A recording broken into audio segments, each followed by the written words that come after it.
Ya, jadi kita balik lagi karena bikin video kedua tentang aspek yang sama dengan topik yang sama karena video yang pertama burem. Mudah-mudahan video yang ini nggak burem karena yang ini saya record, yang sebelumnya live. Saya mau bahas soal Live API di Ableton. Nah, ini Live API Overview. Ini adalah dokumentasi tentang Live API itu sendiri di Ableton. Oh ya, ini kita bahas dulu. API itu adalah Application Program Interface. Dia itu adalah sebuah fitur yang diberikan oleh developer software supaya software lain bisa akses ke softwarenya, dalam hal ini Ableton. Nah, ini saya fokus di Max for Live. Dia pakai kategori namanya Live Object Model atau LOM. Oke, ini dia pakai bahasanya Max namanya. Nah, ini jadi dari Max ini bisa talking to track or clip dan apapun itu. Ini jujur saya nggak baca semua. Dia cuma kasih tahu ada loh dokumentasinya ini. Yang saya ambil dari dokumentasi ini adalah ini sebenarnya pelajaran ini ya, umum ya. Yang saya ambil adalah ini, Max Objects. Nah, ini adalah 4 objek yang paling sering kita ketemuin katanya. Yang saya belum pernah pakai semua juga karena baru season 2. Jadi ini ada 4 kategori objek yang harus kita pahamin. Pertama ada Live Path. Ini purpose-nya adalah select object in Live Object Hierarchy. Jadi idenya adalah dia tuh sebuah objek untuk memilih item mana yang mau kita akses. Terus ada live object, ini semacam pekerjaannya lah ya. Get and set. Jadi kata-katanya get, ngambil data maupun set data. Ini properties di children and call function. Ini di objek yang kita pengenin. Terus ada live observer. Observer ini sebuah objek yang memonitor parameter itu berubahnya sebanyak apa. Jadi dia cuman memonitor aja, mengobserve aja. Terus ada live remote.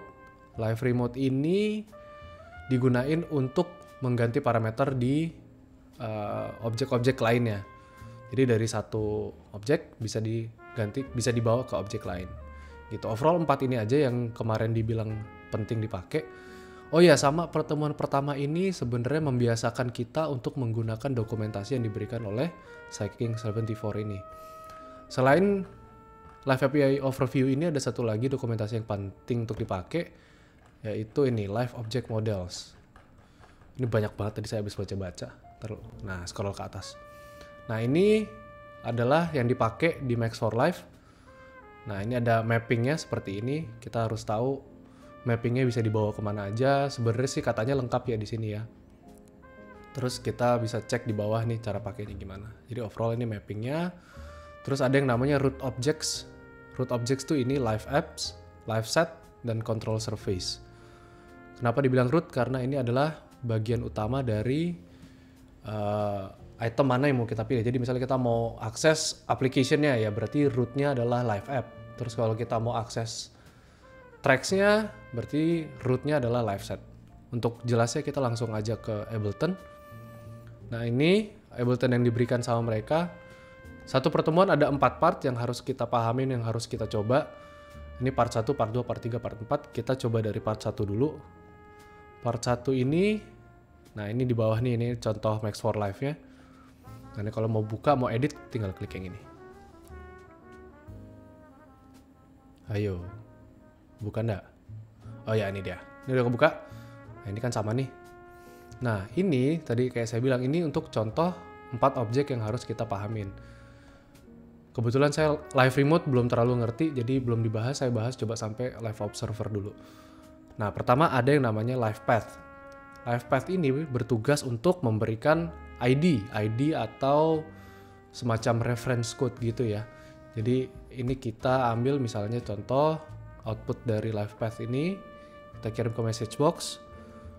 Nah, dia akan mengeluarkan ID. Nah, ID ini yang dipakai seluruh objek-objek lain untuk tahu nih objek mana yang mau kita kontrol. Nah, gimana cara ngasih tahu nih, saya mau ambil ID yang ini dong. Nah, ini di atas ini ada message nih. Path, live set, tracks 0.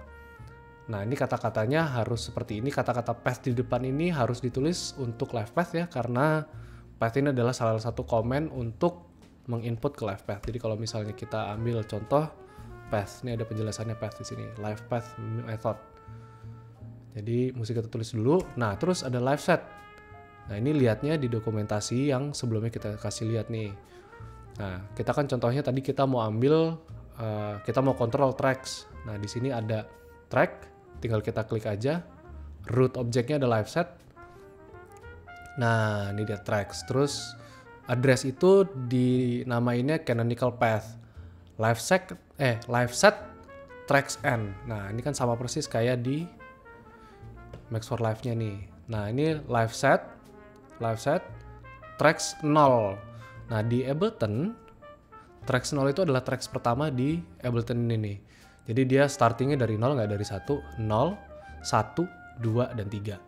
Gitu maksudnya. Jadi dia si path live set tracks 0 ini dia minta dong, gue mau dong akses ke track satunya Ableton yang ini nih. Oh oke, terus dia kasih ID nomor 16. Oh, si track 1 ini ID-nya nomor 16. Nah, ID ini dikirim ke live object. Ini kalau kelihatan ada tulisan live object di sebelah sini. Seperti yang tadi kita bahas sebelumnya, live object tuh semacam kayak pekerjanya gitu loh. Nah, si live object dia bisa terima komen seperti ini nih. Set mute atau get name. Nah, ini juga bisa kita lihat di dokumentasi ini nih. Misalnya kita cari mute. Mana ada tulisan mute? Color, CF, HI, I. Nah, ini mute. Nah, ini mute. Kita bisa aksesnya get, bisa set, bisa observe. Oke. Nah, ini jadi kita bisa set mute. Nah, ini kalau kita klik mute yang di sini akan berubah nih. Ini ada toggle di atasnya, tinggal kita pencet. Nah, kelihatan nggak berubah? Tuh, berubah kan? Nah, itu berubah set mute-nya. Nah, terus kemudian ada yang namanya get. Kalau tadi kan set. Kalau set tuh berarti merubah. Kalau get tuh gue mau ambil datanya aja dong gitu. Nah, ini get name contohnya berarti kita mau ambil nama dari track satunya Ableton ini. Namanya part 1. Ya, dalam hal ini sudah betul. Gitu. Get name. Ini toggle juga set mute di situ. Oke, ini live object ya. Lanjut ke live observer. Nah, live observer itu dia tuh objek yang selalu memonitor. Jadi dia nggak perlu diklik, dia langsung monitor posisinya lagi nyala 0 atau 1, mati atau enggak gitu. Dalam hal ini, kasus ini adalah solo. Kalau tadi komennya path adalah path, kalau live observer komennya adalah property. Jadi kalau kita cek di sini, property itu salah satu komen yang harus ditulis untuk live observer. Tuh, live observer method. Jadi ini sepertinya harus ditulis. Nah, ini property, dia cek solonya nih. Ini solonya tadi mati kan, ini sekarang kita coba nyalain. Kita lihat, oh iya nih toggle-nya berubah warna nih, yang tadinya putih jadi biru. Karena solonya udah saya pencet di sini nih. Ini kalau saya solonya lepas, toggle-nya berubah warna lagi. Tuh, jadi mati. Jadi dia langsung observe, langsung tuh. Tombol solonya lagi on apa lagi off. Nah, terus live remote, saya belum sampai live remote, jadi saya nggak mau bahas dulu. Nanti kalau udah ngerti aja kita bikin season 2. Session 2 maksudnya. Oke, ini part 1 begitu. Kita udah coba bolak-balik ke dokumentasinya. Kita lanjut ke part 2. Ini kita close dan save. Di part 2, nah ini contoh-contoh canonical path yang dibahas sebelumnya nih. Nah, ini kan tadi udah dicobain nih. Live set. Oke, berarti kalau path.live set, dia hanya ngambil rootnya aja. Ini keseluruhan nih. Apa aja yang bisa diakses, bisa dilihat dokumentasi sebelumnya. Ini live set, ID-nya nomor 2. Terus, path, live set track 1, ID 38. Track 1 tuh yang ini, yang part 2. Karena yang tadi ini 0, terus ke part 1 ini, ke nomor 1, makanya dia ID-nya berbeda sama sebelumnya. ID sebelumnya 16, yang ini 38. Nah, karena kita udah bisa akses tracks-nya, kita juga bisa akses ke clip-nya. Nah, ini di bawahnya ada clip slots 0. Clip slots 0 tuh hanya punya akses clip slotnya aja, bukan datanya. Jadi slotnya aja yang kita bisa akses. Terus kalau kita mau akses ke klipnya, ke ini nih synth lead bridge ini, kita perlu tulis klip di belakangnya. Ini berarti aksesnya ke parameter yang ada di sini nih, yang ada di WAV-nya, gitu ceritanya. Jadi kalau misalnya kita buka lagi Max-nya, klip, nah ID-nya beda 37, yang klipnya ID nomor 19. Ini beda-beda canonical path, beda juga nih tujuan yang mau kita akses. Gitu. Lanjut. Di part 2-nya ini ada mute API. Nah, ini kita buka lagi. Nah, ini intinya sih kita otak-atik mute aja. Ini contoh ya. Live, kita lihat path-nya dulu. Live path, live set track 1. Berarti yang ini. Yang part 2. ID 38, bener ya tadi ya, sama kayak yang tadi. Nah, ini kalau kita pencet, dia mau ngecek nih, lagi di mute apa enggak. Get mute tuh, mute-nya 0. Mute 0 ini berarti tidak di mute. Kalau kita pencet mute yang ini, terus kita buka sininya. Nah, itu mute-nya jadi 1. Gitu berubahnya. Ini get mute mesti diklik dulu. Ini kita buka aja. Nah, oke, get mute-nya berubah lagi jadi 0. Oke, lanjut. Ini udah nyampe pas 38. Nah, kalau tadi get mute cuman ngecek informasi lagi di mute apa enggak. Sekarang kita bisa set. Bisa ngerubah yang tadinya nggak di mute, bisa di mute. Jadi misalnya ini lagi nggak di mute nih, lagi open, terus kita pencet jadi di mute, berubah dia. Begitu juga kita lepas, jadi nyala lagi. Tuh. Nah, ini live path set track 1. Sama ya kayak mirip sebelumnya, bedanya cuman get, yang ini set. Nah, terus ada set yang keluarnya dari inlet tengah nih. Using middle outlet of live path for our ID follows path. Response to change in the live set. Oh, oke. Nah, ini maksudnya dia tuh akan ngecek nih si mute API ini ada di tracks yang mana. In case kita berubah urutannya jadi ke sebelah sini. Sorry, jadi balik-balik. Nah, jadi ke part sebelumnya. Nah, ini kan yang lainnya masih ID 38. Si yang ketiga ini yang dari tengah udah langsung tahu nih, oh ini berubah nih. Di live track 1 udah bukan track yang lama lagi nih, ID-nya udah berubah. ID yang part 1 yang sebelumnya tadi kita pakai. Jadi dia ID-nya 16. Gitu. Jadi ini kalau kita refresh lagi, kalau di refresh mesti diklik. Nah, ini jadi ID 16, ID 16, ID 16. Oke, nah ini contohnya.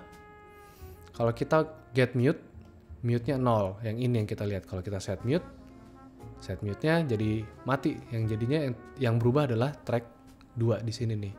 Ini juga jadi 16. Gitu, ini gunanya inlet tengah. Sedangkan kalau inlet, nah ini perhatiin canonical path-nya beda. Live path, this device, canonical parent.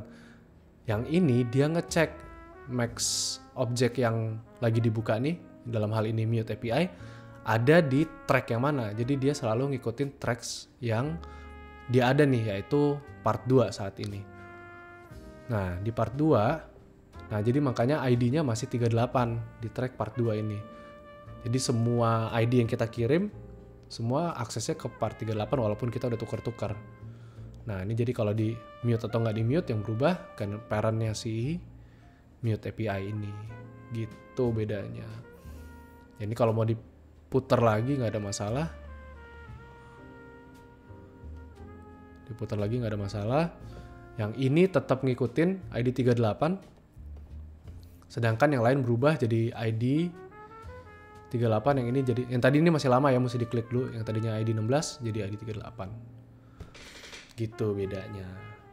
Jadi ini beda-beda canonical path-nya, beda juga hasilnya. Part 2. Lanjut ke part 3. Nah, tadi kita udah bisa akses ke mana namanya, ke clip slot, ke WAV-nya. Nah, sekarang diminta untuk ngerubah pitch course yang ada di ininya nih, yang ada di wave-nya, wave file. Kita cek dulu get pitch course nih 39 katanya. Get dulu, udah 0. Biasa mesti diklik dulu. Observernya 0, coba kita cek di sini.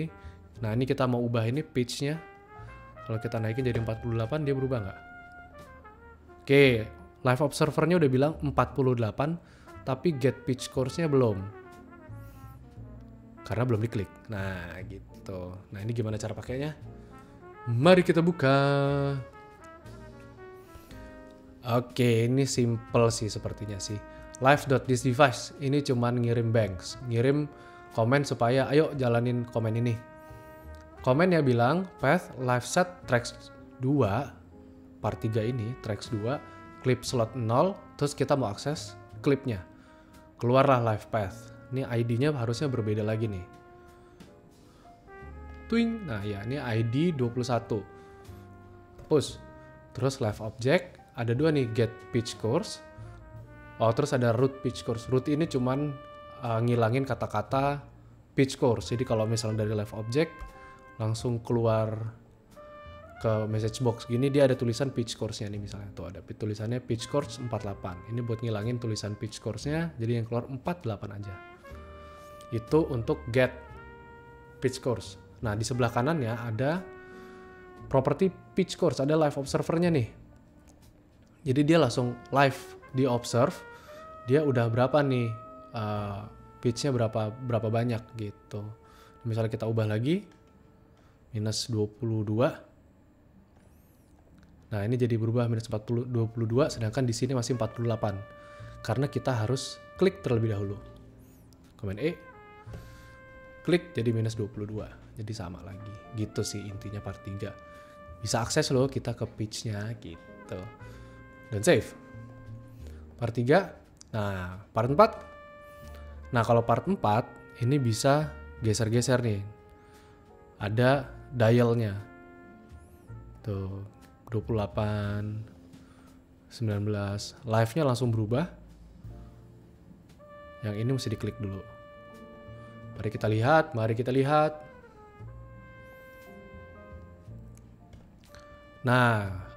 kita lihat ya. Tadi live.thisDevice sama kayak yang tadi, dia cuma ngirim banks. Live set tracks 2, 0, 1, 2. Oh, yang ini. Part 3 nih, berarti yang biru ini nih yang diaksesnya nih. Live path, get pitch. Nah, ini jadi kalau kita ubah-ubah di sini, yang berubah di sebelah sini tuh. Ini plus 41. Ini juga plus 41 tuh, 41. Gitu. Ini get pitch, ini sama kayak tadi, live object, root pitch course. Nah, ini ada satu komen lagi, set pitch course pakai dial. Jadi semua dial ini akan dikirimin ke set. Terus dia akan root ke live object-nya untuk merubah pitch yang ada di sebelah sini. Ini kalau saya putar di sini berubah nih harusnya. Tuh, ngikutin dia nge-sync balik. Gitu ceritanya. Ini kalau keluar apa sih? Coba pengen tahu. Dia tuh ngeluarinnya angka ya? Coba. Iya bener. Ini angka minus 1, minus 2. Oke. Dari sini. Set pitch course tuh kan bener. Nah, ini set pitch course, langsung ke live object, terus dia root, kayak tadi ngilangin kata-kata pitch course-nya, jadi 41. Nah, ini get. Nah, ini get yang terakhir adalah 8. Live observer sama kayak sebelumnya. Oh, ini ada TBL, ini adalah trigger bank list. Nah, ini list yang dikirim dari live path, ID berapa, dikirim ke sini, terus dia akan kirim listnya ke observer yang ini. Nah, si bank akan bilang, aktifin dong message ini, setiap kali ada list yang masuk. Jadi dia kirim bank, si observer dapat comment property, pitch course, dan ID. Lanjut prepend set. Ini cuman loop back aja supaya kalau berubah di sini, di sininya berubah juga. Namanya juga live observer. Nice. Tuh. Seperti itu di part 4. Nah, yang V3 ini jujur aja saya belum ngerti karena relatif banyak. Karena ini adalah recap, jadi saya masih belum bisa apa yang saya omongin bisa salah. Karena ini recap, ini hanya recap kalau saya mengerti sampai sini loh gitu. Ini coba lihat. Tuh kan lebih panjang. Saya jujur aja belum ngerti yang ini. Begitu pula dengan yang ini nih. Ini kayaknya cuman observer play sama stopnya aja ya ini ya. Ada apa nih? pathnya live app, path live set, path property is playing. Oke. Set 1, oh ini cuman tulisan doang. Set is playing 1, terus live objects. Oh ini bisa apa namanya? Kalau kita klik ini dia bisa kirim juga live objectnya ke transport yang ini, gitu sih kayaknya bilangnya. Nih misalnya this device kirim dong ID dari live set seluruhannya ini, terus trigger bank list, dia ke property is playing, dia ngecek apa enggak playing apa enggak si live setnya, masukin ke live observer. Ini makanya dia set nih, kalau lagi playing dia langsung set, kalau enggak dia langsung set juga jadi enggak. Nah terus dari tombol ini kita bisa klik, kalau misalnya klik langsung is playing 1, langsung dia play ke observernya ini. Jadi kalau misalnya kita lakukan, mana tadi? Ini udah lock ya, ini stop tuh, kita bisa play, bisa kontrol dari tombol ini aja. Gitu maksudnya. Page control version 3 saya masih belum ngerti. Sampai situ dulu session 1. Nanti kita lanjutin di session 2 yang lebih kompleks.